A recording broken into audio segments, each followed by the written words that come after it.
It's time for the drunk tank here on Rooster Teeth. It's the podcast, the greatest show of the week. We love games, movies, comics, we don't know why. There are obsessions we just cannot deny. It's the drunk tank here on Rooster Teeth. It's the podcast, the greatest show of the week. It's the drunk tank here on Rooster Teeth. It's the podcast, the greatest show of the week. Drunk Tank. Hey everyone, welcome to the Drunk Tank. Wow, that was pretty damn impressive. I have to admit. How do we follow that? That's better than the podcast is going to be. I don't know. It's not quite as good as last week's theme song, if you ask me. Who did that? That was Heath Garcia. I wonder what Heath's mom's name is. Luckily, I think Heath knows how to use his own email address. Teresa Box Kid called in to ask why we called him his mom in the podcast. What was his real name? We should probably say what his real name was. I don't know. He was quite upset. Yeah, he was. Well, anyway, we really appreciate this last week and this week's songs. Yeah, great. Yeah, it's true. Fantastic. You add a guitar to a nerd, and I do want to sleep with him. It's amazing how that works. He sounded dreamy. That was awesome. Yeah, that was really good. Hey, I'm Geoff. I'm Gus. I'm Gav. And I'm Burnie, returning from a hiatus. Yeah, it's been... you've missed the last 2 weeks, right? Yeah. You're also not a chick anymore. No, I'm post-op at this point. Nice. I was in L.A. for a week, and then I was somewhere else. I forget where. I think the other week we were busy on production. Yeah, we were trying to yeah. crank You out couldn't peel away. commercial stuff. Yeah. You know what I'm excited about with this podcast, Gus? What's that? I don't have to edit it. Did you not have fun last week? No, dude, that's a lot of work putting the podcast together. I have a newfound respect for you. Yeah, it's not that bad. It only takes all day. Yeah, it does. It really does. Mixing 3 tracks and now 4 for you this week, that's a fucking pain in the ass. Yeah, it sucks. It is hard. Have a blast. I'm excited because I get to sit next to Gavin during the podcast. Burnie likes me. I do. Well, listen to him coming in. I know. Hello, my name is Gavino. Well, that's my regular voice. I don't have a cold this week. Yeah, but I have not been in the first 2 podcasts that featured Gavin, so I'm happy to be here and representing this side of the pond on this side of the couch. Good. Let's move on. Okay, we will. Geoff, are you going to pick up Shadow Complex today? Yeah, I'm gonna. I was trying to wrap up editing on another video that I did for a new feature in Achievement Hunter that Bernie's really excited about. Oh yeah? Yeah, it's called Achievement Hunter Rewind. What is that? What is Achievement Hunter Rewind? Well, I go back and I take an old game, like in this instance, Marble Blast Ultra, that I never really played, and go through and do some achievement videos in it because those games were out. Like that was a launch title that didn't get going back. I decided to play it because I remember thinking it was fun, and I couldn't find many resources, help resources on it because I guess those kind of sites like Achievement Hunter didn't exist back then. So I thought, why not every once in a while go back and highlight an old game that maybe didn't get the coverage it deserved and do some videos in it. I think it's a great feature. That sounds stupid. Yeah. I think it sounds stupid too. The 2 people a week who buy Marble Blast Ultra will be very grateful. Dude, or maybe a couple people watch the video and go buy it. I still think it's the 5 people a best. week. It's the best arcade game. No, Still you're to this day. so No, wrong. you should- Battlefield 1943 and Pac-Man CE are both superior. And Trials HD, which everyone's playing like Maniacs. Dude, Trials right HD, Trials HD made the top UUs this week. And now Shadow Complex, Yeah, which we haven't played yet, but it looks nobody's awesome. played. Yeah, So that's by Epic, right? He's The super, Giz- he's super loud, right? I am. Am I crazy? All right, we'll fix I that. haven't peaked. No? All right, there you go. He's a bit loud. Sorry. A little bit. But yeah, yeah, you're totally wrong Hey, about everything, Gavino. What is Shadow Complex? What is that?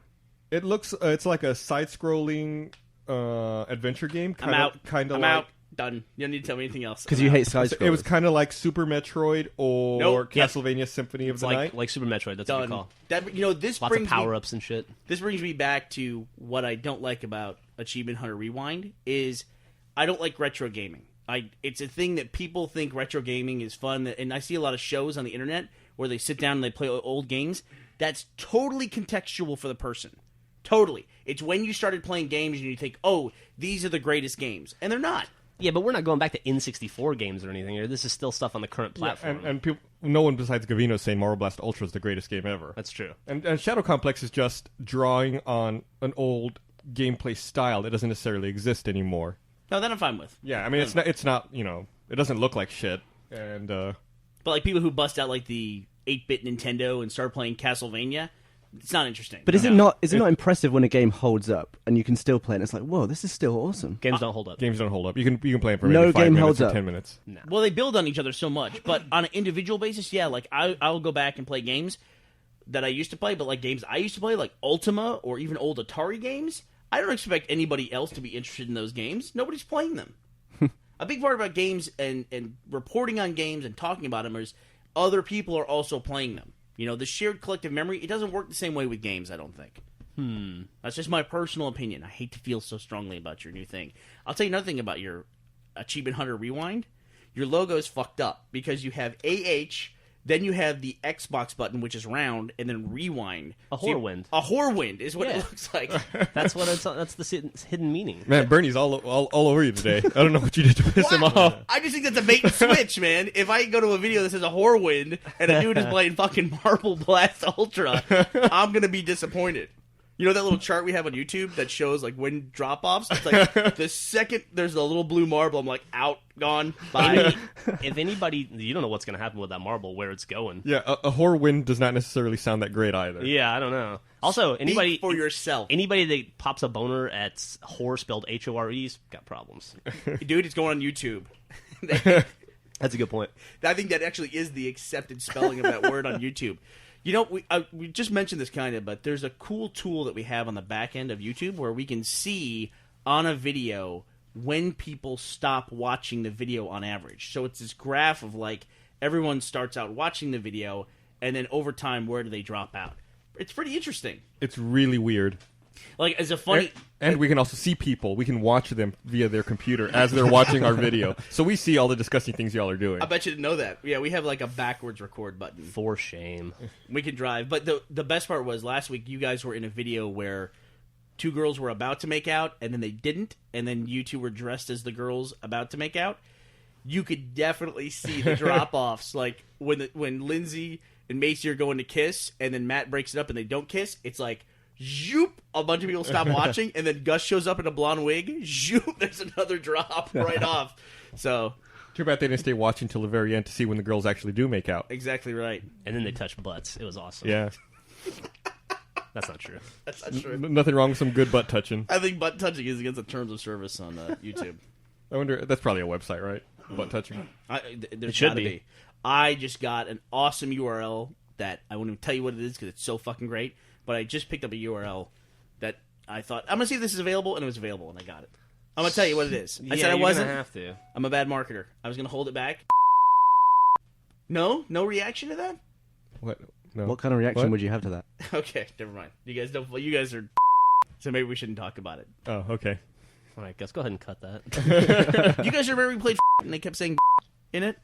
The character says it over and over again. Yeah. I do All remember right. that now. Well, never mind. I feel bad. Can we now. talk about podcast? Probably not. So I'm just gonna keep talking, so it's harder to edit. Yeah. All right, I'm out. So have you purchased any good domains lately, Bernie? Guys, I'm green. I haven't been here in 2 weeks. The fuck you want from me? I'm talking about NDA stuff during the podcast. Oh man. All right. There'll be a nice little clip there where it's like, "Hey, I got an and then everybody's laughing at me. For And talking then about I'll make a funny segue, and it'll make no sense. Yeah, you love your segues. Hey, so is anyone going to pick up a PS3 now that they're slim and price cut? I will. Is the Slim $2.99? Yes. No. I will. What I do with it? Blu-ray, man. Blu-ray movies. I don't watch. I download shit. Nope. From Netflix. Yeah, but it's not as good as Blu-ray. Lower bit rates. What do I? Do you not care about that kind of thing? No. Actually, I used to enjoy it a lot until Netflix started increasing the price for having Blu-ray access. They increased it once. I bared with them. They increased it the second time, and I was like, I'm out. I don't care enough anymore. Why was that? Just because the discs are more expensive? That was their rationale, yes. You know, there's a lot of things about Netflix that I don't understand. I don't know how their model works. Like, there's all these pictures that have been online about people behind the scenes at Netflix, and it shows all the people sorting the discs, but it's just a big white room with a bunch of people at tables just sorting discs. Nice. And I don't understand how that works. I don't understand how the streaming model works. Like, how do they make money? Like, if I watch Christmas Vacation, a movie from 20, 30 years ago. Is it on streaming? I'm No, just using an example. it's not. I checked. We almost lost Jeff. He was about to leave the podcast. But as an example, hypothetically, Jeff, let's say there was a movie, Christmas Vacation. It was on Netflix streaming. Sure. When I play it, do they make money from that? I think they probably make a set fee. per play. But do they have to pay money to the studio? I mean, I don't know. It sounds like bullshit, doesn't it? Yeah, it's really weird. Whatever. I mean, it obviously works, right? They're obviously making money somehow. Yeah, that was kind of the rationale behind Napster, too. It's like, well, it's there, right? And it's working, and people are using it, so it must be okay. No, everyone knew that was illegal. Nobody Yeah, was... that's different. No, but I mean... Napster existed for like 3 years before they shut it down. Netflix has... Are you talking about legal Napster or illegal Napster? I'm about illegal Napster. Oh, okay. I don't think Netflix is just illegally launching their streaming service and hoping the studios aren't going to notice. I'm sure it's all worked out. They're going to fly under the radar. Fly under the radar. Fair use. You know, the reason I know that Christmas Vacation is not available for streaming is because I checked the other day since I was living in an RV, and I had fond memories of the RV in Christmas Vacation. Yeah, it's a shame that it's not there. Yeah, so I think I put it in my queue, and I'll be getting it soon, hopefully. Cool. You want to watch it at my house since you don't have a place to watch it? That sounds awesome. You want to talk about where you're living right now, Gus? I'm living in a very cheap extended stay motel up in Cedar Park right now. Why did you move out of your trailer? Well, the house I bought is they're finishing up construction on it, and my wife and I thought, oh, we'll just rent an RV and live in our front yard. Except that nothing worked. AC didn't work. Well, first of all, the thing was not level, so we dealt with that. The house wasn't level? The RV wasn't level. Oh, okay. And then the AC would never work, so I borrowed some portable AC units from the office, put them in there. Then last night, the lights quit working. And I said, I'm out. That's it. And according to your wife, isn't there a skylight in the bedroom right above your bed with no glass in it? Yeah, that's right. We taped a black plastic trash bag over that broken skylight. It's not called a skylight. It's called a hole. And squirrels kept throwing nuts at the top of the RV very early in the morning, waking me up. Wow. So that's it. They're going to pick up the RV today, and I'm just going to stay in the crappy extended stay up in Cedar Park. How's your commute from Cedar Park to Austin? It's not that bad. It only took me like 30 minutes to get to work this morning. Why don't you stay at the one like 2 blocks away from here? Because that's like triple the price. Oh, there you go. That'll do it. That'll do it. I've learned in this process with Gus that the term house is a relative term, Because you bought a house, but you're living in the front lawn. And now you're living in a hotel as a new homeowner. How are you enjoying homeownership? It's the worst thing in the world. My wife just walks around saying that as soon as the house is ready, she's going to burn it down. Yeah, it's rough. She's like, as soon as that house is done, I'm going to burn it. But I wonder if I can get Netflix delivered to to the motel up in Cedar Park. That's a great question. We'll find out. I built a house the same year that I got married. So we planned a wedding and constructed a home in the same year. Jesus. Yeah, that was dumb. And you're still married. 9 years today. Oh, yeah, by the way, happy anniversary. Thank you very much. I sent myself Today's your anniversary? Yeah, today's my anniversary. Congratulations. Yeah, I sent myself an email last night to remind me to tell you that. 9 years. 9 years. I bet it only feels like 30. I mean, she's bearing the burden. Trust me. Not to scare you, but my first marriage ended at 9 years. Wow, that makes you seem like really old. It does make me seem first marriage that lasted. You got married at what, like 14 though? Well, that's old in Alabama That's years. Alabama 30. Yeah, I think it's a requirement for a driver's license in Alabama. I think I was 20 when I got married. Yeah, the first time. But anyway, the 9th year was the one that. What were you thinking? That's younger than I am. I can't imagine being married. I was thinking, this girl is gonna have sex with me. This is awesome. Where's a ring? Let me save you some time. Don't ever ask Geoff what were you thinking based on the decision. I have witnessed so many decisions that Geoff has made that make no sense whatsoever. Well, top 3, list them. It's okay. Well, first of all, can we talk about some stuff? Go for it. Okay. Well, first of all, it obviously worked out very well, but you can see how this would be a bad idea. The day that we had a party to celebrate Jeff's divorce being finalized, he got engaged on that day. And he walked up, Griffin and Geoff walked up to Gus, and Griffin, who we all love, and we all know now is a perfect match for Geoff, she held up her wedding or her engagement ring to Gus and said, "We just got engaged." And Gus says, "I think that's a terrible idea." I thought I was just being honest. I love Griffin to death. It's worked out great. I was just saying what I thought. On paper, it's a bad idea to get engaged on the day of your divorce being finalized. But it worked out beautifully. Oh, clearly you guys are a perfect match. Clearly. But you see, if you make enough bad decisions, every once in a while, one of them's going to work out for you. That's kind of my motto. I guess that's a good way to think about it. And also, the other one was, I'll just go through 2 of these. When Red vs. Blue started to do well, and we started to make money at Red vs. Blue, Geoff said, "I think I'm going to go out and buy a classic Bronco for myself because I've always wanted a classic Bronco. 1968 Bronco. A 1968 Bronco." And I said, well, if you want to do that, if that's important and you think you want to do that, you should do it, man. You should get something that you want. That's a good idea. The next day, he drove up in a 1965 Mustang. Yes. The next day. And I said, what is this? I thought you were going to get a Bronco. He goes, I couldn't find one. One day. One day he gave up. He said he wanted one his entire life. He lasted probably about 24 hours. We also, one time, we did this thing where we were going to try to see how long we could go without solid food. Because we heard that David Blaine did this. Oh, I made it 7 days without solid food. Jeff made it through lunch, and he was out. he was done. No, I think he almost made it 7 hours. Almost. He keeps saying, I made it close. I made it the first day. It's like, no, you ate the first day. I ate that dinner. so what did you have to eat? What did you eat, Burnie, for 7 days? It was a thing where you would drink like hot water, lemon juice, and cayenne pepper. Yeah. And there was maple syrup. Syrup. There was some kind of like organic Grade B gross. maple syrup. Yeah. And so I did that for 7 days. The mixture actually tastes pretty good. How did you feel after 3 or 4 7 days of that? Well, I was supposed to do it 10 days. And on the 7th day, I almost passed out in my office at my old job. And I said, okay, that's it. I got to get something to eat. And then I went and ate crackers from the vending machine. Like those orange, or you have those orange crackers with peanut butter? Yeah, we have those. You have those in England? Yeah. Does it have like mashed kidney in the middle or something like that? Something disgusting? Like blood crackers or something? Oh, man. Blood bogey. I'm hungry now. But I went and ate those, and I had some kind of weird, like, carb reaction, and I thought I was going to, like, fire through the ceiling. You know, it was bad. It was after no solid food for 7 days. It's like that time you ate those salt things and almost died. What'd I do? You ate the shells of some nuts or seeds or whatever. What were you doing? Oh, the pumpkin seeds. Idiot. Yeah, that was pretty dumb. But I remember when you all were doing that stupid no solid food thing. I was working there also. It was fun to watch. It was really entertaining. Well, you watched one of us, and for 7 days, and one of us for basically half a day. Well, he was smart. I'm with Jeff on this. I would have stopped after 7 hours too. It's dumb. Yeah, no. Maple syrup and water. I was smart. I didn't start.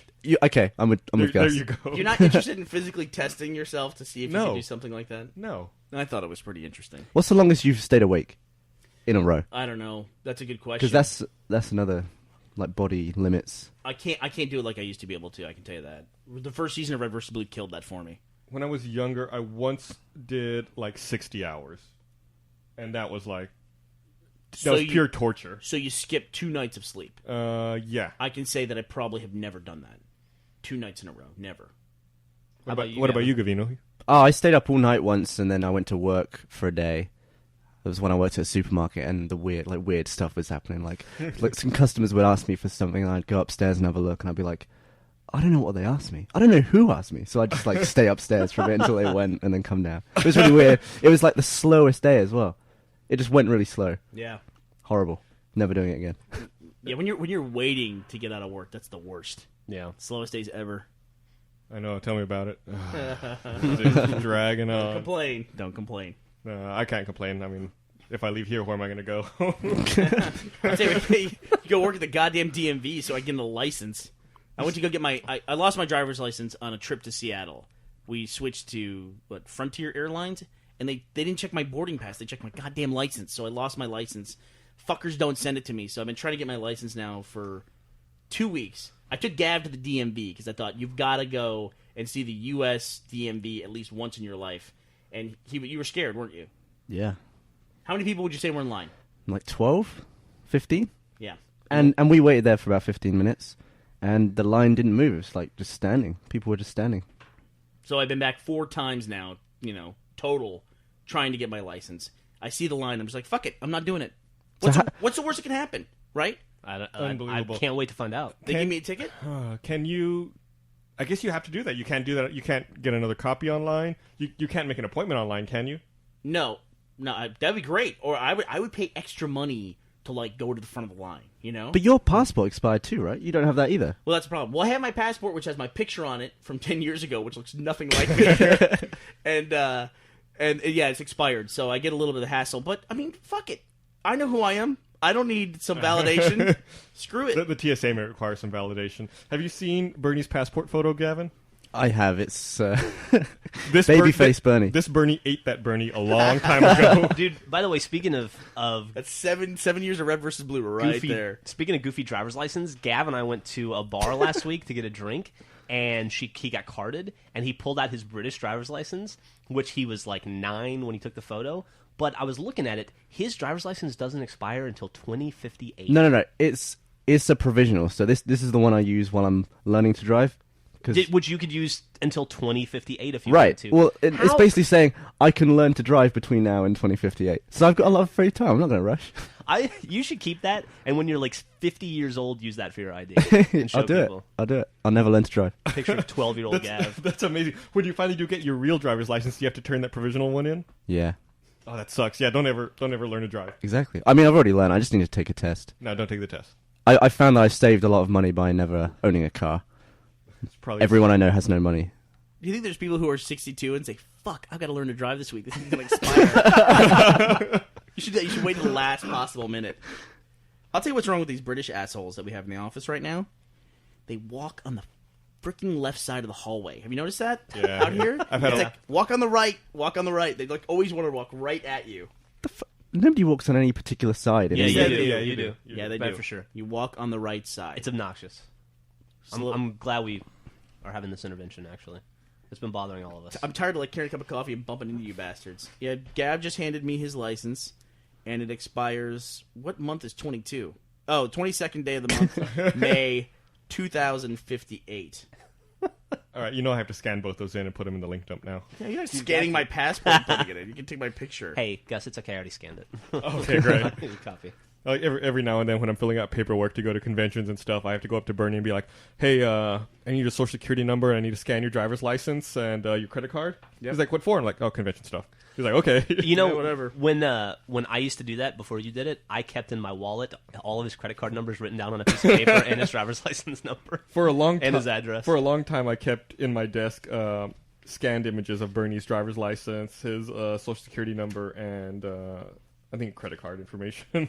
It was just all scanned, though. I could just fax it whenever I needed to. It's just more convenient. Yeah, I guess technically I've been married to Gus for 9 years too.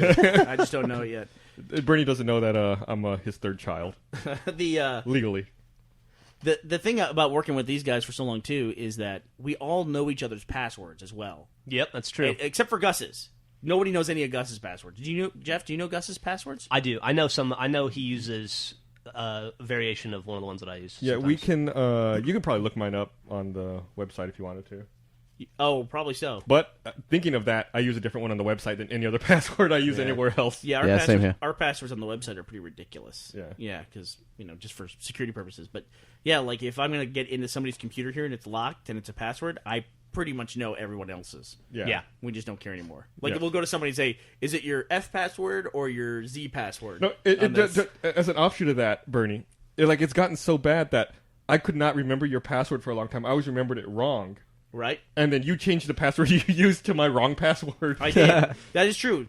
Gus, I had a password that I would use for email, and it's based on something, and Gus got it wrong, but I knew how he would get it wrong, so I would try that, and sure enough, it would work. And eventually, I started using the wrong version of my password. Because Gus is the one who administrates all of our tech here. That's so fucked up. That's pretty fucked up, yeah. I'm surprised you're okay with everyone knowing everyone's password. Like, you used to be the president of a company where I imagine security was a big deal, but now Well, it's like security is a big deal here, but there's only 6 of us, and We've known each other for 11 years. Yeah, it's I guess. true. I mean, Yeah. I think I can trust these two. I think also when you work in a tech company long enough, you realize like how much access that other people have to your stuff, and you just have to have a kind of comfort level with some of it. You know what I mean? Now, when other people come in the office, we have to make a pass through the actual physical office and say, okay, like let's turn this off, let's move this out of here, just because of NDA stuff. Yeah, and so that's why it's kind of when people come to see us, pop in to visit us at the office, it's like, well, hold on a second, stay here, and we make a pass because we're kind of used to being able to talk to one another about things, and it doesn't matter. right. I mean, like honestly, Gus could come in here in 2 seconds and put like a what do they call those keystroke capture devices? Yeah. Yeah, he could do that, and how would I know? You Yeah. know? How do you know if he installed that stuff? To do today Yeah. by keylogger. Plus, Like as a network administrator, Could you not log all of our network traffic? Yeah, I mean, it's He does already, doesn't he? it's on the. Yeah, I could do that on the switch level and on the router, both. Like, Yeah. I could log local and internet traffic separately. You can see Pretty exactly easily. where we're going and what we're doing and stuff like that. All that stuff's turned off. How Or so boring you would think. that be? Yeah. Yeah, I can't imagine possibly wanting to do that. Tech stuff is weird, man. Tech stuff's really weird. We heard a story one time about a guy we know, without going into too many specific details, where he wrote some software, and then the company fired him, but through some weird contract thing, he had to come back and support for free the software he had written, for that company. Yeah, that's right. That was pretty fucked up. And then I think we knew another person too who had expired. If you work in the tech industry and you put in like timed codes where it's like, oh, the software, because I was fired from the company, it no longer works after like 90 days, you will get in big fucking trouble. Did you hear about that guy who was like headed up automating and installing a lot of technology in San Francisco? Then I guess like his company lost the contract, so he like changed all the passwords and all of their like devices that the city ran on, and the entire city of San Francisco was like locked out of its own tech infrastructure. A judge will send that dude to jail in about 5 minutes. Yeah, that dude did go to jail. Yeah. They're like, you're going to go sit in a cell until you unlock this stuff. They take that stuff very, very seriously. Yeah, I think he refused to like change the passwords until he was paid like $1 million or something, ridiculous like that. And I guess he probably thought he was the first person to think of this grand idea. Like, oh, now I'm a consultant, I'm free, and guess what? I locked you out of your own system. So dumb. It's like a bad comic book villain. Don't get any ideas here, Gus. Did he have himself on a big monitor too, his big face? And he's like, now you will do my bidding, city of San Francisco. I bet the DMV didn't move at all now that once he had him locked out. Yeah. They fucking reopen Alcatraz for that motherfucker. Hey, Gavin, how do you like in Trials HD? I have only played the trial of Trials HD. Trial. Trials. And it's great. Any game where it's purely like relying on physics and, the engine is great. Like, that's why I love Gary's mod. Stuff like that. Did you ever play that? Yeah, a little bit. It's great. I love Ragdoll. Any game with Ragdoll is great. I didn't know what Trials HD was until yesterday when Gavin showed me. And I was like, oh, this is kind of fun. And I played through it a bit, and Gavin kept laughing at how bad I was. And then Gavin said, I bet you can't finish that level without crashing. So I did it. I finished the level without crashing. And Did then it, Gavino first said, time as well. here, look, I can do it. I can do it faster than you and with style. He tried 15 times in a row and could not do it. It's because I was trying to backflip every jump. No, then you started trying to do it easily, and you couldn't do it either. Yeah, that's true. I really suck at it. It's a lot of fun, though. You suck at all video games, is what I've decided. Yeah, dude, Gavin and I were playing Gears this morning. Oh, before come we came on. in. You had some rough moments. I like to point out that we are playing Gears of War 1 on Yes. Insane, which I've already got the achievement for. I'm doing this out of love and trying to help you. Uh-huh. And all I get is shit whenever I die. Because you die 9 times out of 10, you die. What Geoff doesn't realize is we were on this part where he was doing really well because all of his dudes were shooting at me. He's like, why are you sucking? Because they're all shooting me. No, He's just no. chilling. I like, was helping no- you. not I getting was shot helping at. you. The way we had it set up, I had to spend the first 2 minutes of that level killing dudes that were headed towards you, and then at the last minute switching back to my guys right before the fucking lambent wretches get me. Well, we did it. I'm actually really, really loving Gears of War 1. I like the fact that I've played Gears 2, and going back to Gears 1 is really good. I You should can't do it. believe I never played it. It's a great game. You never played it? No, I never did. I watched you play it in the office, and so I felt like I'd played it, and I never sat down with it because I'd already seen the ending and everything. And they're But- both very similar games, but they've taken out a lot of stuff from out of Gears 2 that was in Gears 1.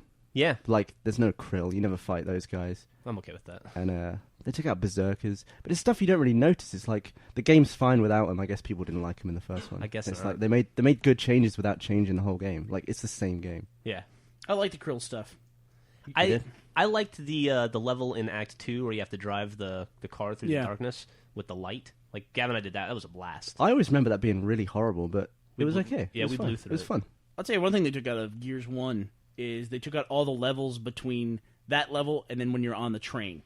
Have you got to the end yet? No, we were like chapter 4 of Act 3, so There- we just went underground. There's literally a cutscene where, was it Phoenix is the main guy? Yeah. He goes, so-and-so's got the bomb, and he's on the train. It's like, what train are you talking No, about? it's like, what train? What bomb? Yeah. Like, what are they talking about? And it just It's jumps ahead like 4 levels. It's like they just must have just cut him straight out of the game. Yeah. Yeah. It's really bizarre. weird. When you get to the cutscene, you'll discover it. Like I think Burnie finished the Gears 1 before I did. Then I got to that cutscene, and I went to the office the next day, and he's like, what do you think? I was like, What the fuck was up with that cutscene? Why was I on a train all of a sudden? Don't worry about it, man. just play. Well, I never even know. So is the bomb different to the resonator? Yes. Is that what they're talking You about? go down and set up the resonator, and then there's this other thing with the bomb on a train. Because like the main plot of Gears is that they set off that resonator thing which maps the tunnels, and it's like, oh, holy shit, the tunnels are bigger than we thought, right? And you do that. And you do that. And then you're on a train. with a bomb. With the ball. Okay. And a bad guy. And a big bad guy. General Ram. How do you pronounce that? Who Double the hell A. knows? Yeah, who knows? See, here we are in our retro gaming discussion here. Rewind. But this has been a Horrorwind by Achievement Hunter. But going back for a second to Trials HD. Trials HD is, they say it's a physics-based game, but what it is, it's you're on a dirt bike, a motorcycle, Right. and you're just trying to get through a level, like jumping over stuff, and it's a very fun game. But it's got some really cool features in it that I wish they would integrate into other arcade games. You can see at any point in time everyone in your friends list where they are and how you rank with them. Yeah, that's really cool. Yeah, and then you can also at any point in time replay their best mission. Yeah, and that's watch kind of it. like Mirror's Edge had that too. It also had that cool thing on the time trials where you can pick another, like one of your friends like you, and I'll see a ghost of your character mimicking what they do, so I can learn what you did and follow your path. That's cooler, actually. Yeah. That's really cool. A ghost would be cool. Yeah. But on the replay, it even shows you their controller and shows you what they're pressing and in what time. Oh, really? Yeah, Wow, it that's shows awesome. you like the tilt of the stick and the triggers. It's very cool. The other day, Gavin was watching a video where I guess someone was watching like the top 10 scores on one of the games in Trials HD, and like A mini game. Yeah, it's a not- mini game where you have to break as many bones as possible down like a hill. the And top 9 yeah. videos were all like people who had glitched, and the game had like freaked out a little. Yeah, like they'd go down, they get their head stuck in the geometry, and the body would trip out and flick all that, and they'd break like all the bones. But the funniest thing about that video was the guy who was just watching. He loved it. like commentating. Yeah, like He would scream every time. Yeah. It never got old to him. Yeah, No, it never like did. every single time someone's head got stuck and like the limbs would stretch out, he'd be in hysterics. It was like, what the hell, man? It was a really funny video. I must have watched it like 5 times. it Just was his reaction. really fucking funny. It is kind of disappointing to know that on leaderboards, I mean, you always kind of suspected, and now you know for sure Yeah. that it's just a glitch thing. Marble Blast Ultra has a lot of that. Speaking of not a glitch, though, Jack Patilla, I just saw his journal, and I watched his little video on YouTube. Has the #1 rank in the world on the Underground map, I guess. Yeah? It's fucking crazy to watch, yeah. Number 1 in the country. Number one in the Number one country. in the Pretty country, impressive. I guess. How does he know the country? There's no country leaderboard. So I don't know how he knows Guess, that. guess it goes by your gamer tag? Well, if he's number 1 in the world, obviously he's number 1 in the country. Yeah, but you go. Jack, everyone above him, he goes, that name sounds foreign.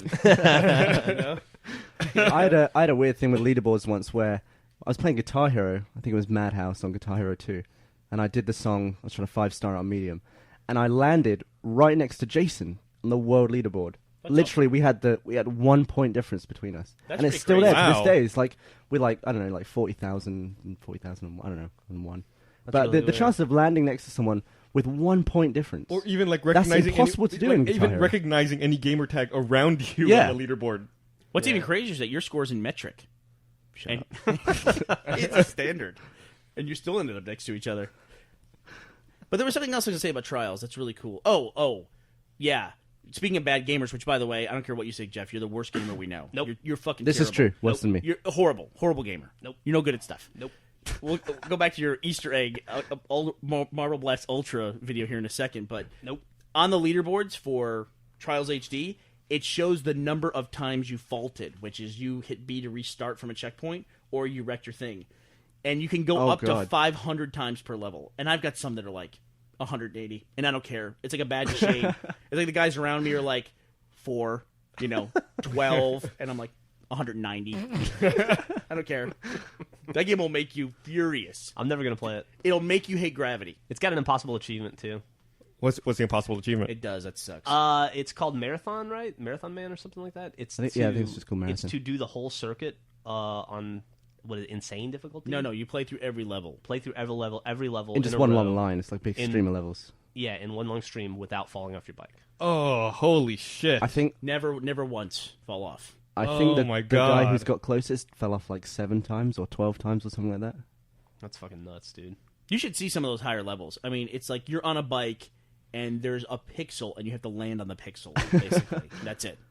It's just ridiculous. So would you recommend getting the full game? It's 1,200 points. That's kind of a lot for an arcade game. If you want to get 100% game, if that's important to you for achievements, I would say no, don't get it because you can't get that last achievement. But it's a fun game. Yeah, it's pretty fun. I didn't think I would like it. Everybody should get the trial, and you will know whether or not you like that game by playing the trial. Yeah, when it was described to me, I really thought it was the kind of game I would hate. Then I sat down with it, and it was a lot of fun. I'm surprised. I didn't think you'd like it. Yeah, I mean, But yeah. I It's a didn't good think I would leaderboard game. So is Marble Blast, though. I went through all of the easy levels of Marble Blast, and I already had the achievements. My main goal was just to beat Burnie's time in every single one, and I did it. Now that I know So, you've done it, I will go back and beat you. No, you won't. I will. I made sure I beat you by a significant amount. What does that mean? Like, it'll be difficult. It'll be difficult for you. either. Significant. Like an imaginary number, kind of a significant that I can't achieve? uh-oh, telephone. Yeah, in that game though, you get into like really crazy stuff, like using double power ups and stuff like that. That just Maybe, gets out of control. maybe we should have some sort of contest where we'll take the first 20 levels. If you can get better than me and over half, you win. Okay. Contest. This kind of thing Drunk Tank was founded on. What are we gonna put up? We'll figure something out. Okay. I don't know if anyone else cares about this. This isn't Trials HD talk, but the spec for HDMI 1.4 was released the other day. It's got Ethernet. Yeah, it's got In Ethernet. I think it's bidirectional, so you can plug all your devices can communicate with each other that are plugged in via HDMI. And the resolution it supports up to a 4K display now.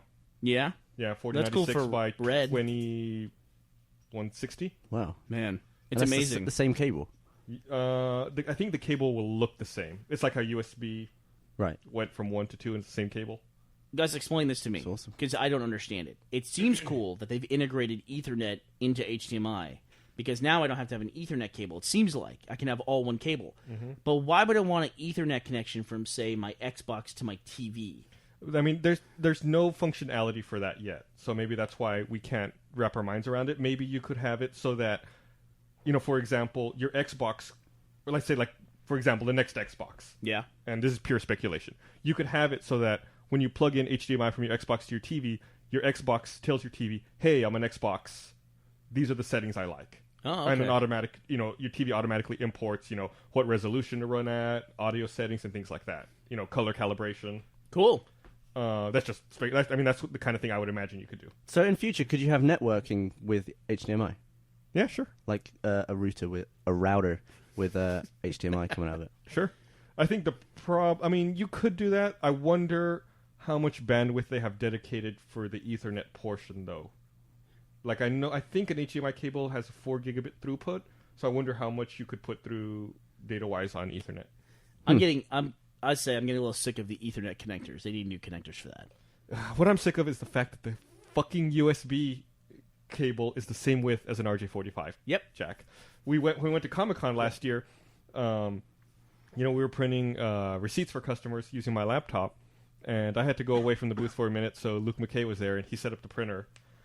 And I came back, and Luke McKay was... Luke is our comic artist, by the way. Luke was saying, oh, the printer's not working, I'm printing stuff, and it's just not coming out. And I troubleshot it for a little while, and I couldn't figure it out, and finally I looked at where the USB cable is plugged into the laptop, and he had plugged the USB cable into the Ethernet port on my laptop. It feels like a good fit when you do it. It's a perfect fit. If you're not looking, you reach over there, they're right next to each other. I can see why you would do it, but they're not compatible yet. I'm sure you were very compassionate and understanding in the moment. Yeah, I was, but it's funny now in retrospect. I picked up a wireless printer that works via Ethernet, where it connects directly to my wireless router in my house. So everyone in the house now who's on the wireless network can just print directly to it. Yeah, that's what I have at home. That's awesome. I have one of those little Apple Airport Expresses. Yeah. And it does the same thing. You put a printer in and everyone prints to it. The Airport Express, though, you can also plug in a mini stereo jack, so you can stream your iTunes over it to whatever it's plugged into. So I plug my stereo system for my TV into my Airport Express, and I can have my audio just play out of my speakers. Is there an app for the iPhone that lets you print from it? There are for selected printers, but most of them require a client running on a laptop or a PC. Okay, so there's nothing direct between just No. iPhone and print? No. That's probably going to come, right? Probably. I mean, The problem is... iPhones maybe. get more and more ridiculous. That I- tablet will probably have it. Yeah. So then it'll work its way down to the iPhone, I imagine. I would love to see it. I think that it's just the file size for having all the drivers for all the printers might be prohibitive. It might take up too much space on your iPhone. Hey, while we're on the subject of iPhones, I have an iPhone question. Gus, is there a way to sync your keychains on your desktop computer to your iPhone? Like if you wanted to just dump all the wireless networks that you have passwords I don't think you can do that. You can sync your keychain with MobileMe, but then I don't think you can sync your keychain back down from MobileMe to your iPhone. Gav just got bit by the cat. What Joe were you bit doing? me. I was just stroking. Stroking. Have you guys Cats talked don't like about to be the new stroked. Office cat yet? Yeah, we mentioned it before. Okay. I mentioned it in the one-on-one with Gus. He's awesome. He's great. Yeah, he's a good kid. I think he might have a little bit of face hugger in him from Alien, though. Yeah. Because every now and then he'll just latch onto you. Cats, all cats do that. That You cat- they have a threshold where you're petting them and they're happy, and then they bite you. It's And they usually the sink belly your rubs, closer. though, that does it. Nope. That cat hates paper. It does. It'll tear up paper. He's a good cat, though. I got no Yeah. complaints. That cat also hates its collar. Does I will hate find its collar in the weirdest, most fucked up places possible around this office. I don't know how people put collars on cats because I've never had a cat that would wear a collar. Yeah, I let Brandon do it. He lets me do it. It's not that big a deal. No, he'll put it on, but then suddenly he'll decide 3 days from now I don't want this thing on, and he'll spend all day trying to tear it off him. I found the collar on our Arcade Legends machine the other day. Yeah, it was Like wrapped around on- the joystick, right? Yeah, it was wrapped around the joystick on the Arcade Legends Like machine. he'd taken it off and hung it up. I have no idea how he did that. He probably fell off the thing and tried to choke himself. What is he, Michael Hutchins? Are you depressed, buddy? Hey-o. Hey, take it easy. He listened to our first podcast about David Carradine. Dope. And got inspired. Oh, shit.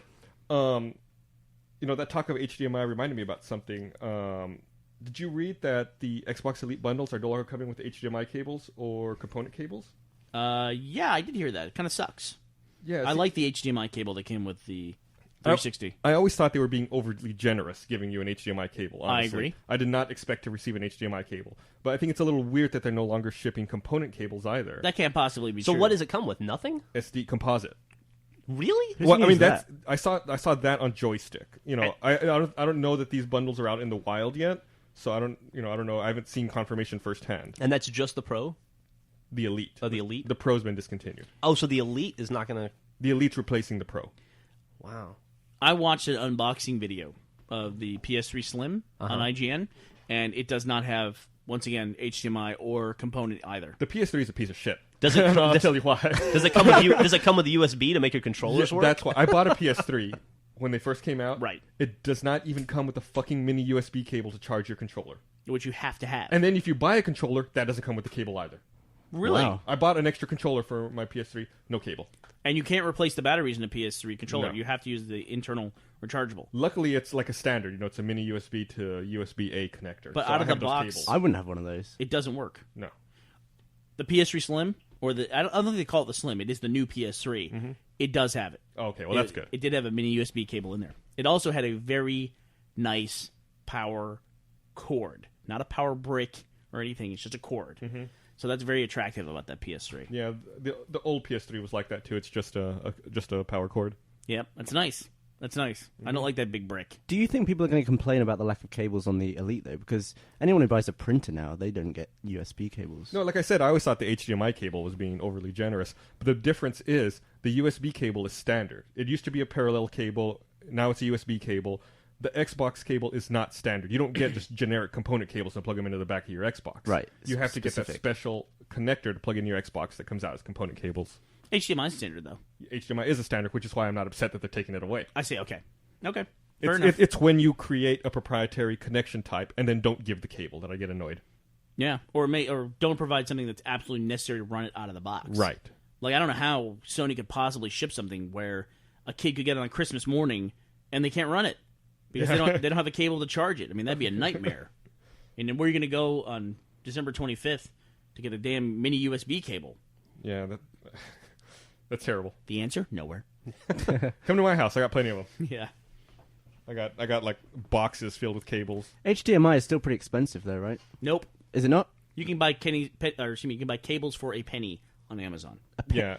You have pretty long HDMI cables in your like cinema room, right? I do. Yeah, And- I think I have one that runs 19 feet. That must have been expensive. That was like $400. Well, That's $400 on a cable. That dude also made the cable. The dude who installed your AV stuff, right? Yeah. Maybe it was even more than $400 for the cable. The cable was ridiculously expensive. It's a good cable, though. Yeah. If you still, Dude, it is a good cable because it's behind the wall, and I haven't thought about that cable. No, that's awesome. If you go to Best Buy or like a retail store, they'll charge you out the ass for an HDMI cable. But if you're patient, you can just buy it from Amazon. We bought a couple from M-Wave, I think, and they worked okay. One of them we had trouble with, and they were super long. They were like 10-foot long HDMI cables. I think I paid like $3 for each of them. Jesus, really? That's awesome. Yeah. Is that it then? I mean, HDMI we're done at this point, right? It's audio and video, and now Ethernet all in one cable. That's it. We don't need any more video cables. I hope so. It's good enough for me. You're going to sound dumb for saying that in 10 years' time. No, it'll be wireless eventually. Why isn't audio and video wireless? Not enough throughput. Too much interference. Like the spectrum you would use is already in use by so many other things. Spectrum. You would have to it would have to frequency hop so much, or Make a new spectrum. yes, let's make a new spectrum. Dude, you're such a nerd. Wireless speakers made sense. I don't know why we didn't have those, and now we do. Those don't work that great. They don't work that great. You are correct. That's a bandwidth problem. And Matt won't let you throw them away. We still have those fucking things, don't we? I'm pretty sure we do. We do, but I cut the cables off of them. In fact, Matt is late to the office today. He has a morning commitment. We should throw away everything we want to throw away. That's a good call. Because Matt will not let us throw it away. We bought a safe, a fire safe to put our hard drives in so that if we have a fire... I'm paranoid about data loss, and we can talk about the site's downtime this week while we're talking about this, but we bought a fire safe to store our hard drives that have our backed up production episodes on them. So in case there's a fire, we'd have the safe with the hard drives in it. Of course, the safe would probably fall through the floor if the building burned down and all the hard drives would be wrecked inside anyway, but... They wouldn't be burned, though. Well, they wouldn't be burned. They would not be burned. We broke the safe probably in the first 15 minutes that we had it. Yeah, maybe 15 We minutes. might have broken it pulling it out of the box. I mean, it was pretty instant. Yeah, we got it open once, and then the handle felt weird on it. It was like a plastic handle on a metal safe. Yeah, it's so weird. And then... So weird. and then we tried to get it open again. We changed the code, got it up again, and then just ground. Luckily, we didn't put anything in it the first time we opened it. So now we have this enormous 250-pound metal cube that does nothing because we can't open it in any way. Matt will not let us get rid of it. It's true. He just won't. It's unacceptable to him to get rid of this thing. In his defense, I once tried to take it out and throw it away, and you stopped me. I don't remember that. I pulled it out of the room. That might have been within the first 30 days. It was very shortly after we bought it. When the illusion was somebody was going to call and get this safe fixed under warranty. Never happened. Yeah, that's not going to happen. Speaking of throwing stuff away, I meant to tell you guys this yesterday. When I went to lunch yesterday, I saw a homeless lady in the most interesting shirt I've ever seen. It had the front of "This is the worst shirt ever of all time" on it, and then on the back it had a bunch of Jesus slogans. And then there was another, like, some sort of corporate logo on the bottom right of the front. It was like a test shirt? It was like a test shirt from Amplifier. Those are the guys that print our T-shirts. And I guess they just reuse the test shirts, different portions of the shirt, and then when it's done, they give it to Goodwill, oh, good. I'm assuming. But yeah, so there's this homeless lady walking around with a half Red vs. Blue worst shirt ever of all time, half religious quote shirt. That's probably the most valuable shirt that It you was made. pretty interesting, yeah. Definitely one of a kind. Sell on eBay, homeless lady. If you like Jesus and RVB, you should look this lady up. She's got the shirt for you.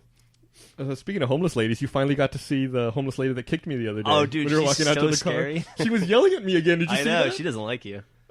What did she say? She walked up to me and said, "Yeah, you talk shit, I'll talk shit too," and then just kept going. And I was like, "What the fuck are you doing? Just say, look, lady, you're crazy. You know, you got to bring them down to earth. You, down to earth. You've got great luck with homeless people. Remember that run we had? I think we made a comic about it, man. where you saw 3 different homeless ladies' boobs in like 2 weeks. It was within a week. I saw one. It was terrible. And that was bad enough. You saw one boob or one set of boobs? One boob. I saw Gus and I were walking to lunch, and we saw a homeless couple making out, and her boob was out. I've never actually seen both of a homeless lady's boobs at the same time. I only ever see one at a time. Yeah, that makes sense. I don't know why that is, but it's only ever one that's hanging out or. Did you take That's did you take showmanship. 2 separate pictures and then combine them in Photoshop? You look at it in stereo, like just slightly offset, so it looks like a 3D image. 3D? Gotta cross your eyes. Look past it. I watched that angry homeless lady. I watched her yesterday walk into the coffee shop. They have free water there. Get herself a cup of water, walk outside, and immediately throw it on the ground. She never took a drink out of it. She just walked in, filled it up, and took it outside. It was like ammunition, and then she chucked it. Yeah, she's probably mad. She thought, angry I at want to someone. throw something. I have nothing to throw. It's kind of like that dude we know? saw in the bakery where he came in without a shirt on to try and get a job, and when he was sent away, he spat on the door and walked out. You see, they dodged the bullet there. They dodged the bullet. That was one of the most surreal moments ever. Yeah. He didn't have a shirt on. He walked in mad, and he goes, "Where's the manager?" And the manager comes up and goes, "I'm the manager." He goes, "You're not the manager. I want to talk to the other dude." And he goes, "That's the night manager, sir. He doesn't come in until 6." And he goes, "Well, call him on the phone because I talked to him about a job, and I'm ready to start working." And he goes, "I'm gonna have to ask you to put your shirt on, sir. This is a restaurant." And he goes, "What? I'm not doing that." And he goes, "Maybe you could come back at 6 when the night manager comes in. Can I give you this resume?" And he goes, "I'm not filling that out." And he goes, "Okay, sir, well, if you want to talk to the night manager, you have to come back at 6. Manager leaves. Guy starts mumbling to himself, walks to the door, goes, "This is bullshit," hawks a huge loogie on the front door, and then leaves. I wonder if the night manager hired him. I don't know. Wow. It'd be awesome if he did. Got intimidated by him, and he's like, "I think it'll work out." He's got a lot of... Maybe the night manager had like 2 weeks left, and he wants to do as much damage before he leaves as possible. Oh, man. In his special skills, he wrote "fast learner." Good communication. Dude, on a resume, never put fast learner. Just assume that you want to assume in the world that you're a fast learner, you know? And if we sit you down and train you to do one thing, you should be able to learn to do that one thing. Instead, put "not retarded." Yeah, just put "not retarded." I have common sense. I haven't killed myself to date. I have not spit on your door yet. I haven't spit on your door, right? I didn't not wear a shirt to the interview. That was like one of your first times in America, too, Gav. Yeah, that was like a good That introduction. was like 2 years ago. And we had, also on that trip, we had another great American moment where we were out at this place called Hula Hut, which is a restaurant on the lake, and we were standing by the lake at a little park. You, Griffin, Millie, and I, and we were talking, and we asked what the average British person's, I guess, like view of Americans is. And my response was fat and loud, right? Yeah, you said fat, loud, and obnoxious. Yeah. And we think all Americans are fat, loud, and obnoxious. And Griffin and I were like, well, obviously you can see that that's not the case. And on cue, a speedboat pulled up with 3 drunk fat dudes with no shirts on, like sunburned, with a cooler, and some crazy redneck lady comes running up behind us with a case of beer in her hands and goes, "I got the beer!" And the guys are like going, "Woo, fuck yeah, party time!" And they cranked up heavy metal. She stumbled into it, and they sped off with the loudest music you've ever seen, getting drunk and like throwing beer cans in the water. And Gav just turned and looked at us, and we were like, well... Sounds awesome. Yeah, I was going to say, but that scene sounds 100% more awesome than anything that's ever happened in Britain. Yeah, that's true. That's all I want to do now in life. Get on a boat with beer. Yeah. That woman with the beer turned out to be Susan Boyle. And now you know the rest of the story. You guys always make Susan Boyle references. I have no idea who she is. I don't watch any TV. I don't know who famous, that dude. is. I'll tell you who she is. She's a goddamn national treasure. Because she's ugly and she can sing. So she's like the retarded woman who has a nice voice. Well, I don't know that she's retarded. Oh, really? Yeah. Okay. Well, How insensitive. what do I know? Yeah, British guy. Jesus, way to derail the conversation. You really don't know Gavino. who she is? We don't know. I mean, we don't know. I always see like soap stars from the UK on these tabloid magazines. I have no clue who they are. I have no clue either, but the chicks over there love to get topless all the time. So It's true. God I bless them. imagine the only soap star you guys would have heard of is Barry off Barry from EastEnders from Extras, right? Do you ever watch Extras? No, sorry, I It was a haven't. great show. We saw Barry in something recently, too, didn't we? Barry from EastEnders. When you see other countries' celebrities, it really does destroy your idea of what it is to be famous. It's like, who are these fucking people? You know, why are they on the cover of magazines? Here it's like we have a context for them. It's like, of course, Jennifer Aniston's famous. Right. Of course, people are interested in what she's doing. But you see, like, Philip Ganderbaum from fucking England on the cover of magazine. Like, who the fuck is this guy? Like the dorky old guy that hosts every show in England that Burnie and I have never heard of, but every time we watch a different show, he's the host. Who's that guy? Oh, you're talking about when we were watching Total Wipeout. Yeah, sure. Which over here I found is called Wipeout. I don't know what that is. Hosted by Richard Hammond. Who works- Richard Hammond hosts every show in the history of He's England. not an old guy. He's like 40. Yeah, that's he, old. he works on Top Gear, and I've worked with him before. oh, He's that cool dude. guy. I know who. And that, And you were in the hotel room in Amsterdam. You're like, why do I keep hearing this dude's voice? Because he's on every commercial and every TV show in England. it's freaky. Our celebrities can be on magazine covers anywhere in the world. That's not true. It does not work the other way around. There's another one. On that Amsterdam trip, there was an American lady who had a talk show in England, and I had never heard of her, and I was like, who's this American lady I've never heard of? And you said she was famous, and she was married to some rich British dude. Oh, And she had Ruby her own- Wax. No idea who Ruby You've Wax is. not heard of Ruby Wax? Nobody's heard of Ruby Wax. Ruby Wax? Yeah, she's married to Ed Bye, who like directed every. Who? He directed like every sitcom that's like a classic sitcom, like Red Dwarf. But she's American, and she's famous in England, and nobody in America's ever heard of her. Never. It seems weird to me. Yeah, I So, don't know when you what's watch the- a British sitcom, what do you think the com stands for in that? Just out of curiosity. Fuck you. Is it communication? What sitcom specifically are you referring to? It's here? not commitment All of because all them. sitcoms only last like 6 I've- episodes over there, right? Never seen a funny British sitcom ever in my life. Have you ever Maybe- seen Fawlty Towers? Maybe The Office. I The have Office is seen good. Faulty Towers. What, you didn't find that funny? I didn't find it funny. How many episodes did you watch? I watched enough to start to like kind of like it. Like Well, that's maybe the classic 8. American approach. Yeah, Dude, and I'm here's gonna stop. you got to give it a good 20 or 30 before you get into it. And what's the British approach? Well, To yeah, watch what are you shit you talking hate? about? Yeah, what are you talking about? Just fucking deal with it. I've only got 3 channels, so there's Okay, nowhere else to go. we At only least, have at least I'm not outside. we have series where there's like 6 episodes for a season. How is that difficult to watch? You can watch 6 episodes, you're done. 6 episodes You for- have The Office, the US one. That took like 2 seasons to get good. How did you watch through like 48 episodes for it to get good? The British Office is funny. So It is funny. I take And there's that only over. 12 episodes. It's quality over quantity. Is Extras a funny? Is it a British podcast? Or I mean, excuse me, a British sitcom? Yeah. It is. It's not American. No. It's not for HBO. It's for HBO, but it's all with English actors and it's shot in England. Okay, So that makes it English, right? it would. But but geared for American audiences, as Well, opposed to British. it was only audiences. geared to American audiences for the Christmas special, and they had 2 versions. They had an American version and a UK version. Because I there's don't just think so I've many seen UK that. references where Americans just wouldn't get it. Because they're talking about Barry off EastEnders and stuff. The Ricky Gervais podcast is a freaking riot, though. That's what I hear. Nathan's always trying to get me to subscribe to it. I agree. Of all the stuff that Gervais has done, like The Office and Extras, his podcast is the best thing he's ever done. Really? And actually, technically, his radio show before he was famous is the best thing he's ever done. Because the podcast is just like recycled stuff from that. It's him, Stephen Merchant, who's the tall guy in Extras. He's like 6'7", co-producer, and another guy who's fucking stupid. And But dumb. the other guy, The other guy is what makes it. He's this dude. He's this mank dude. He's from Manchester. He's a northern dude in England, which means he's Mank. stupid. Sorry, North. And he's the funniest guy in the world. He doesn't even know it. Carl Pilkington. Carl Yeah, Pilkington. So funny. Yeah. So funny. You should get it on iTunes. It's a riot. So funny. So funny. Are you guys doing your James Franco? Yeah. So funny. I don't know how we started doing that like 3 years 3 too years late. too late, yeah. So good. So good. Let's go get some pie for lunch. James Franco's a funny dude, man. He is a funny dude. He's Jack was betting me that The Goods was going to beat District 9 last week. What's the goods? Oh, no way. The Goods is the Jeremy Jeremy Piven movie. It's The the one- Oh, is trailer. that out? The best trailer in the world. that trailer sucks. The scene I showed you with Will Ferrell in Yeah. it. Oh, is that not the trailer? God, that's funny. We have to link that. That Will Ferrell clip is so friggin' funny. A Will Ferrell clip from The Goods? Yeah, I'll show it Have to you you. seen after it? this. I haven't seen it. Oh, dude. If we describe it or build it up too much, it won't be funny. It's funny okay, because you can tell he was just coming up with stuff Because- Yeah. on the spot.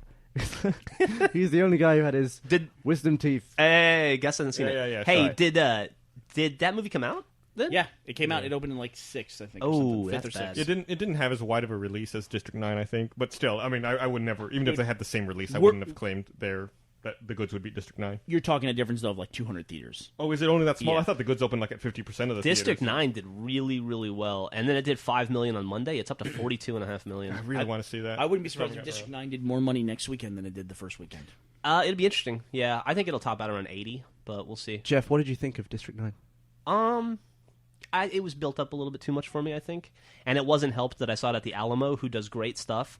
But one thing they did to this movie was that they showed the trailer for Alien Nation before District 9, Right. and so I had Alien Nation in my head the entire movie, so I was forced to compare District 9 to Alien Nation. Yeah, that's what I was afraid of. It seems like I still haven't seen District 9, but it seems like the premise is kind It's of pretty similar. similar, and I wish that they hadn't done that because it just set the wrong tone for the movie for me. Do the aliens in District 9 drink spoiled milk, and do they like dissolve in the ocean? They don't drink spoiled milk, but they have something like that. They have like a thing. I don't want to spoil it for it, but it's like You're not going to it's- ruin anything because it's not that big a deal in the movie. Yeah, it's not that big a deal, but it's a similar thing like that. They do things in District 9 that seems like they're going out of their way to intentionally mimic alienation. It does, yeah. Like Huh. there's things they mention, especially early in the movie, that they just never come back to. And there was no point to mentioning them, and it just made it more similar to Alienation. I will say it was a gorgeous movie, and it's amazing that he was able to do the stuff he did in that film for $30 million. It's a great looking movie. I look forward to looking watching movie. it. Yeah. You know, the place I'm staying at in Cedar Park is right next to the Alamo Lake Creek. Maybe. That's great. Maybe I'll go over and watch it. I thought it was incredible. I can't believe that Geoff is even on the fence about it. I was thinking about something as I was watching it. You once said, I think we were talking about I Am Legend or something, and you said you at no point did you find any of the weird creature things believable. I did not. Did you find the prawns believable? I did. Because I remember looking at the first shot where you see them, where it's the footage of them in the ship, and I was like, They were less believable at the beginning as opposed to later when it was just like Christopher Johnson. Right. They became more believable as time went on. okay. I was interested to see what you think about that. There was never a moment where I Am Legend where I thought I was looking at something that should be on the screen. Ever. Because it just stood out. It was just Yeah, like, well, it's obviously... they did stand out. Yeah, they did. So what did you think of it, Gavin? I thought it was okay. I agree that it was built up by everyone around me. Maybe that's why I enjoyed it less. It was a great looking movie. I'm not sure I'd want to see it again. Yeah. I also thought the lead actor was unbelievably incredible. And that can make or break that movie for you. Jeff said he didn't like the lead actor. Yep. Well, I can see that. I think he acted very well. I just didn't think he was a compelling character. Oh, like you I don't never. You don't like the lead character, then? I'm sorry. Yeah, I didn't like the lead character. The guy did a great job acting the role. He really did, especially for somebody who's not an actor. He was like visual effects guy, right? Yeah, right. Or He was something a like that. producer. He was a Right. producer. I went to a... Did a fantastic job, but if you can't get behind the main character and you don't like Yeah, you got trouble. understand what his plight, then it's just hard to care. You know.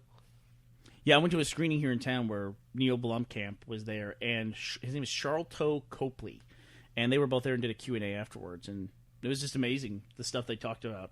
Really? Yeah. So it's just- does he really have that South African accent? No, it was really cool because you didn't think about that, and it was Harry Knowles, the guy from Ain't It Cool News, that was moderating the Q&A, and one person said, this came up in the movie, did you guys have discussions about this? Like, it was about interspecies prostitution. One of the Which things is that made it sort of similar to from alienation. Alienation. Yeah. And Neil goes, yeah, we had conversations about it. We thought, how would that work, and how would that be like? And Harry said, do you want to have that conversation right now? And I guess Charlton thought he was saying like a scene kind of a thing. And Charlton goes, sure, okay. And he turned to his left, he goes, what's wrong with you? Why would you say it in front of all the... I could do the Afrikaner accent, but he immediately dropped into it, and it was amazing, because you didn't realize he was that much different than the character. Wow. He goes, all these nice people here, look, you're embarrassing them. You know, like just like the character. It was fantastic. I love that accent. It's a funny accent, but it bothered me whenever he said fuck. Like he'd say what the fuck. Fucking. And that just really stood out. It felt like it didn't belong in that accent. Really? Yeah. Did you see, by any chance, anyone watch Blood Diamond? No, I never saw it, but I heard Leonardo DiCaprio's accent was pretty all over the Yeah, place. Leonardo DiCaprio's got a crazy-ass accent in that movie. Okay, I was a little bit off. I'm going to correct myself. The Goods opened on 1,800 theaters. Yeah, that's what I thought. District 9 opened on 3,000. And The Goods made $5 million, and District 9 made $37 million. Yeah. Yeah. If you do the math, it's still no comparison. No comparison at all. I don't want to derail too much here, but there is something that I want to talk about with box office this weekend, which I thought was very, very interesting that no one seems to be mentioning. And can I talk about this? Why not? Okay. You know Ashton Kutcher is the #1 dude on Twitter, right? And Twitter is right now like the darling of the internet, Oh, I like where this is going. right? So he's the #1 dude. He's got 3.2 million followers on Twitter. 3.2 million. That's 1% of the U.S.? Yeah, okay. Whoa. I'm sure There he's you got go. some foreign dudes in there, and I'm sure he's got a ton of bots that follow him, too, for being the #1 dude. He had a movie that opened this weekend, right? So if Twitter is this big driving force now, it should be a huge thing for marketing. His movie, while it only opened in about 100 theaters, it made $112,000 over the course of the entire weekend. It's only 100 theaters, though. Yeah, but Yeah, what's the average per theater? So I broke it down on the average. That means about 10,000 people went to see it, and based on ticket prices, that was 8 people per theater per showing. Wow. So if you went into a movie, there would be 8 people in the movie theater. Wow. Yeah. So I mean, just as a percentage of him, and geographically, it was in bigger cities. And I was reading like his Twitter's like saying, "Go see the movie. We're trying to get into more theaters." All that stuff, pushing it, and then just nothing. Not even a blip on the radar. It opened in 34th. Ooh. It opened behind Year One this weekend. It opened behind a movie called Paper Heart. I don't even know what that is. Oh, that's the Michael Cera, Charlene Ye movie. yeah. Oh, yeah. It opened behind Under the Sea in 3D, which is in 40 IMAX theaters. I have no idea what that is. Yeah.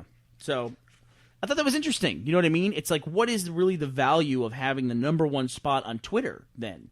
And it goes back to that. What I don't understand is, when Ashton Kutcher was racing CNN on Twitter, and everyone's like, "Oh, Ashton has to beat CNN," people aren't like, nobody ever talks about Ashton Kutcher. You know what I mean? So why is he the number one dude on Twitter? I mean, clearly, here's a movie he's in that's opening. It's like, what's the connection? Why do people want to follow this guy if they don't want to go see his movies? Demi Moore's ass. Yeah, I mean, that's a good point, right? That could definitely have something to do with it. I mean, if you follow Demi Moore, then you're not going to get pictures of her ass, but if you follow him, you might get them. Yeah, I guess so. Follow her, you get pictures of Ashton Kutcher's ass. It also opened behind number 21, which was The Hurt Locker, which was a movie about Iraq that I saw, which was awesome movie. I heard that was really good. Really good war movie.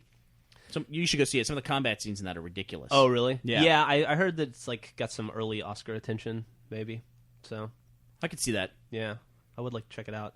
Speaking of movies, though, Gus, Transformers, I don't think it's going to make it to 400 million. I've been rooting for it ever since we saw it get close. Why? I just think it would be great for that movie to make $400 million. If it's going to make $380 million, why not break the 400 million mark? I'm glad it's not. Dude, it's at 397. I'm glad it's not. I want to do it. Anything that gets that close, I want to see it get to that next, fucking roll over the dial. What else is doing well? The Hangover? Would anyone care to guess what The Hangover? 266. You nailed it, dude. $266 million. And it was still 11th last week. That movie's made $400 million worldwide. Yeah. Did you even like that movie? I saw The Hangover in the wrong theater. I saw it in a theater in Seattle where Matt and I went, and it was $57 for the two of us to buy tickets to the movie theater. And we had our own huge lazy boy and a waiter. It was awesome. No wonder they made so much money. We had to pay $27 to see a movie. Well, Jesus.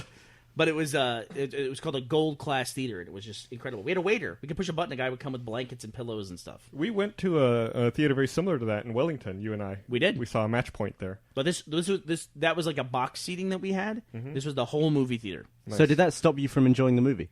Well, it's weird when you're in a comedy like that, and you're not with a big audience, and there's only about 20 other people in the room, and then a big moment happens, like Mike Tyson punches somebody, and I'm like, that's funny, and I hear one dude go, ha ha, and it's like, it doesn't have the same, not the same feeling as, a room full of people laughing. That's why I like seeing movies in America, because people don't laugh as much in England.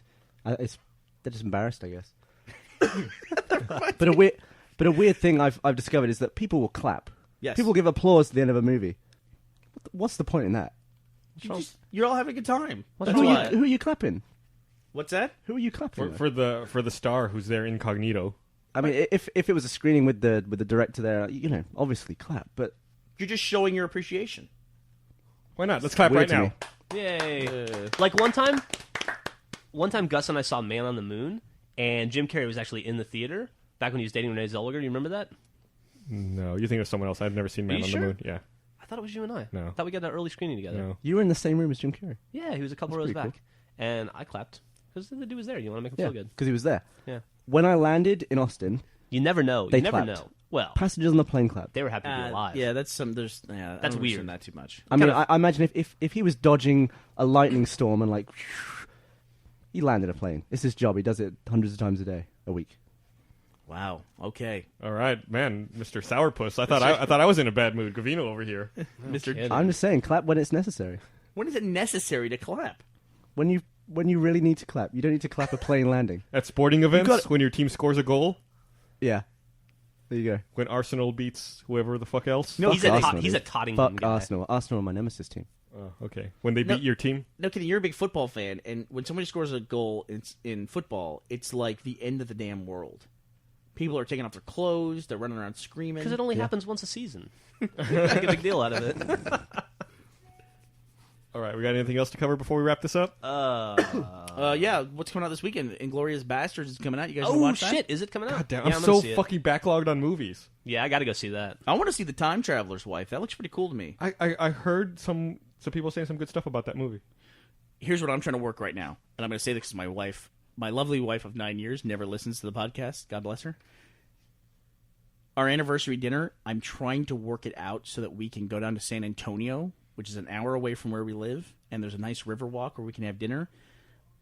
But what I'm trying to work out is they're showing 20 minutes of Avatar at the IMAX down there. And not here, and not in Austin. So I'm trying to work out getting her down to see that. She would never in a million years see a movie like Avatar. Never. Yeah, but you can be like, look, this movie's not even out yet. How special. I'll be like, oh, you know what's weird? We have these reservations, and they're at 9:30 at night, and for whatever reason, and look at this. It turns out we can go see. Got some time to kill. Yeah, we can go see this movie. So we'll see what happens. That sucks they're not showing it in Austin. It's stupid. It is stupid.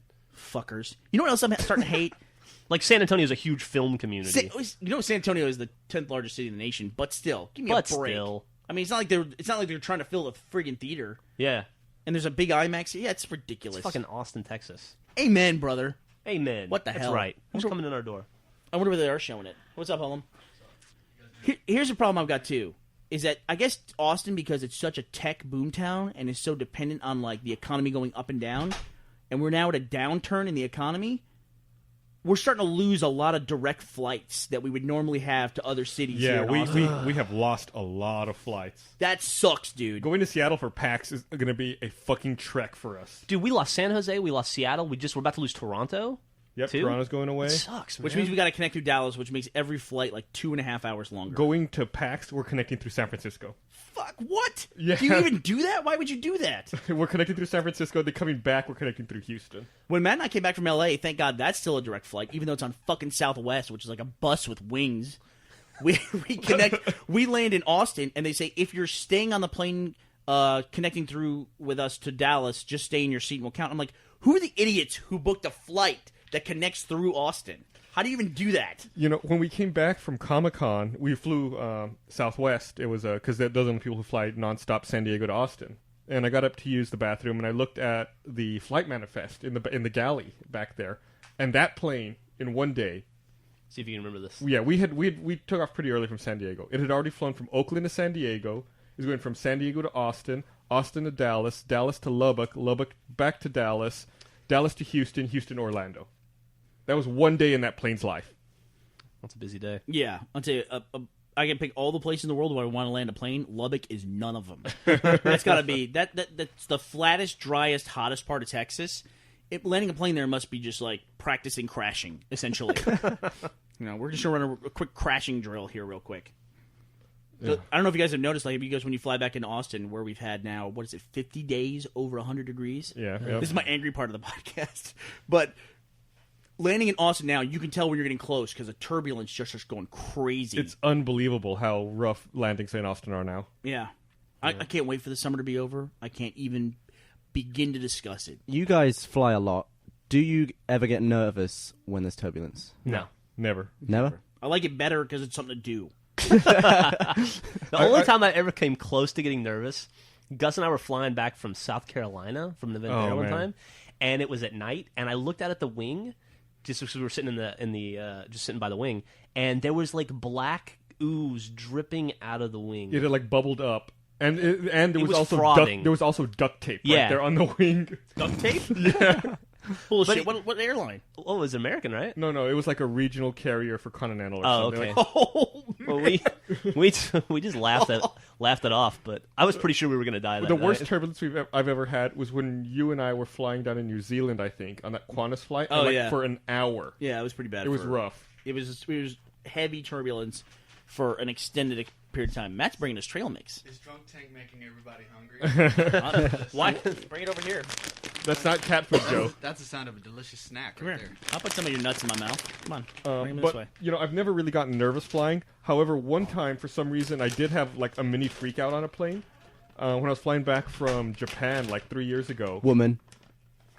I was sitting there, and then like all of a sudden, like halfway over the Pacific, I was like, I need to get off the plane.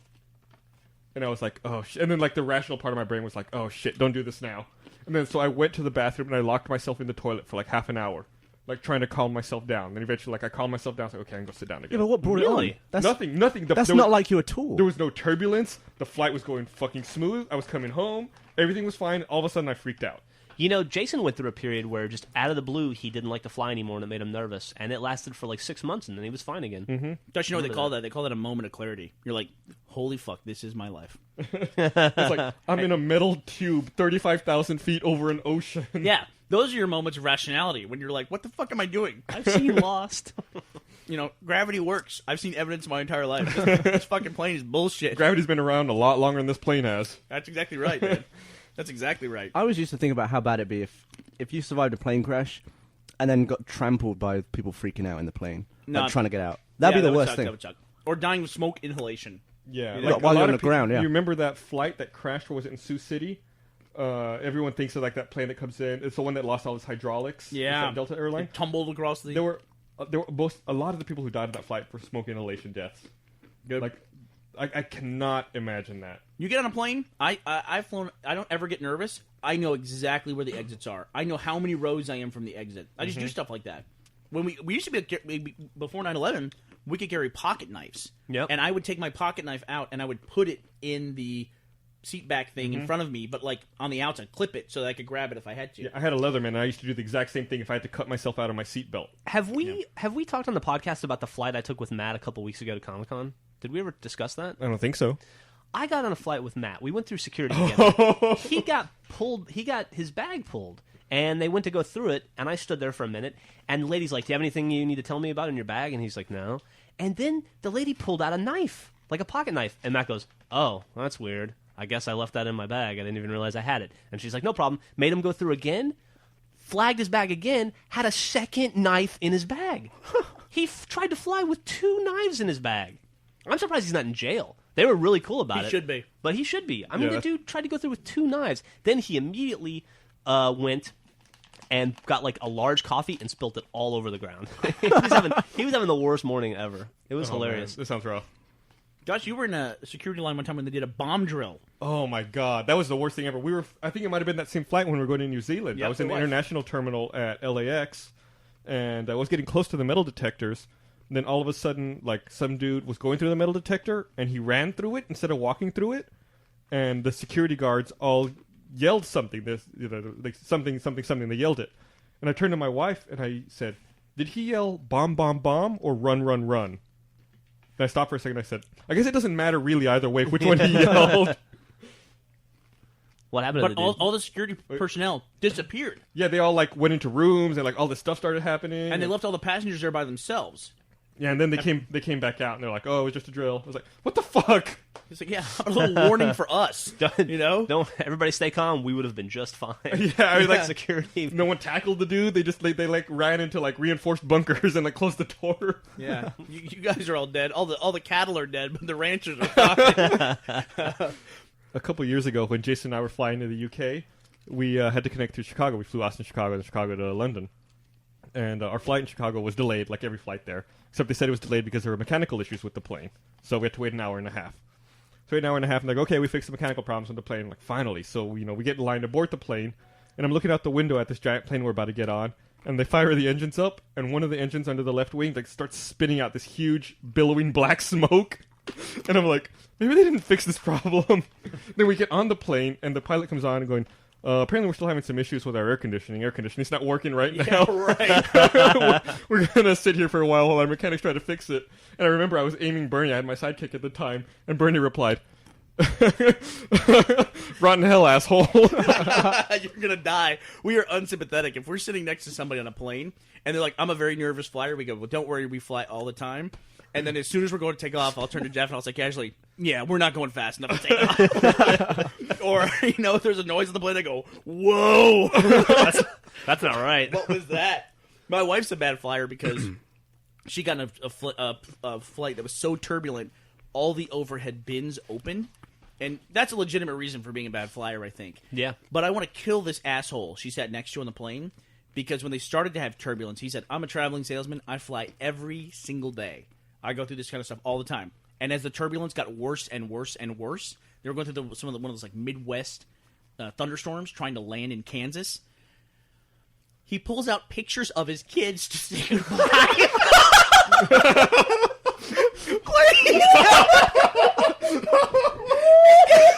He's got like Janie and Billy on the dinner fold out tray, and he's like, bye, kids. Oh my god! Take care of each other. Oh my god! Tell your mom I love her. Oh my god. Yeah, so she's a bad The flyer. question is, since he's a traveling salesman, did he pull out the pictures of his secret family as well and say goodbye to them? No, he wasn't. This is my regular family, and this is my Eskimo family. It's not like Charles Corralt or whoever who was that had the secret family they found out. There was a big newscaster that had that. Yeah. He had 2 different families, but yeah. Then there was we're in plane stories now, so you can cut any of these you want. But then there was a time that you and I, you asked if we ever got nervous, Gav. Here's how nervous we don't get. Oh. Gus was sleeping on a plane, and I was kind of like half asleep. We were going in for descent, and we were landing in Chicago. Which, by the way, another rule for flying: don't fly through Chicago. Your plane will be delayed, almost guaranteed. So Gus and I are flying into Chicago, and we're going into land, and everything's normal. We're getting close, dropping down, and we're getting to that point where you think we should feel like the little lift right before the wheels hit, right? Mm-hmm. We're that close to landing. All of a sudden, engines, wham, full speed. And we start revving, and then we just took off again. So did you ever hit the ground? No, we never hit the ground, ever. I mean, it was like a hard, push you back in your seat kind of a... So you had a go-around? Yeah, we had a go-round. It was our first experience with the go-around. It was our first experience with the go-round. And Gus kind of wakes up, and he goes, what's going on? What are we doing? I said, we were going to land, and we didn't land. Now we're taking off again. And Gus literally just shrugs, and then goes back to sleep. And that was it. No concern at all. And when the captain came on, he was like, he sounded pissed. He's like, apparently there was another plane on the runway, so Jesus. we're going to go back around and try this landing again. Sorry, folks. He sounded pissed off, dude. Man, we could keep this plane conversation going for another 3 or 4 hours. Yeah, we have a few. We had Here we go. Fuck it. Why not? Do you remember one time you and I were flying somewhere to an event on America West, and it was 2 weeks after a pilot got busted flying drunk? We were flying back from San Jose. We were landing in Phoenix. Yeah. And so it was a big deal. It was all over the news because they just had this whole scandal of this pilot flying drunk.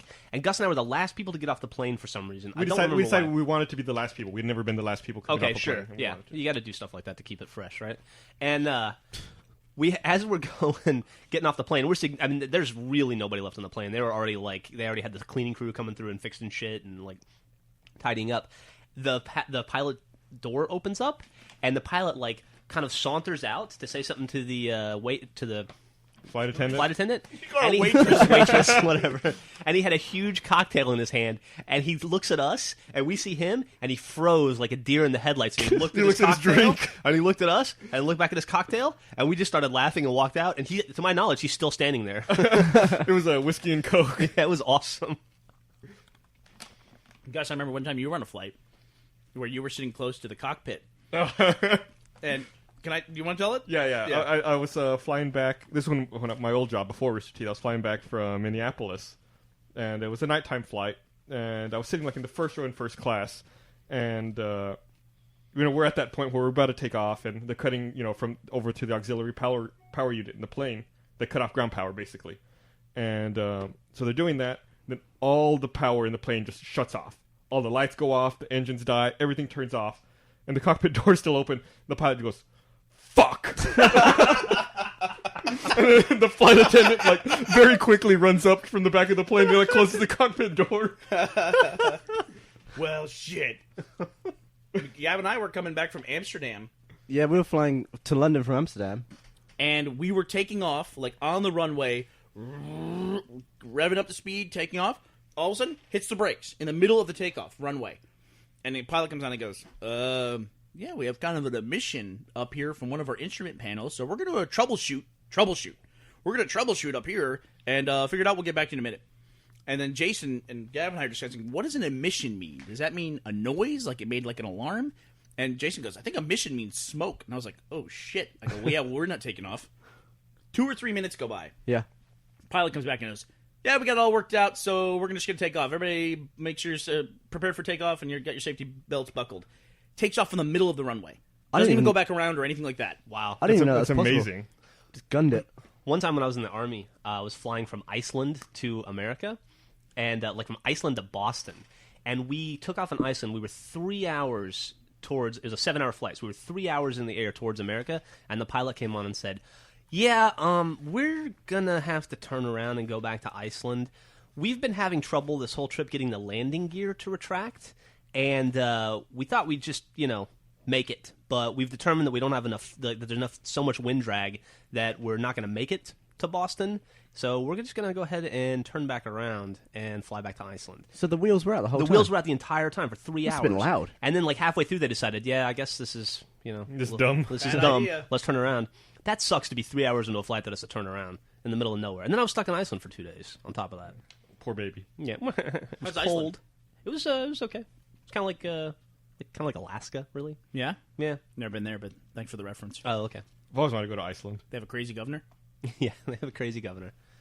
It was cool. It wasn't anything like you would think. It wasn't like ice everywhere. No. It wasn't like an ice land. No, I bet it's real nice. I Yeah, hear it they seemed got cool. great like geothermal springs and stuff there. Yeah, I was in Keflavik. Are you guys being serious right now? Or are you guys making No, a joke? I'm being No, totally no, serious. Totally serious. Yeah, I hear Iceland's beautiful. You guys are they do have these. They do have those hot springs. Yeah. Everywhere. Yeah. you guys are dropping the Iceland knowledge on me. Greenland is the one that's icy, Yeah, right? Greenland's the one that's terrible.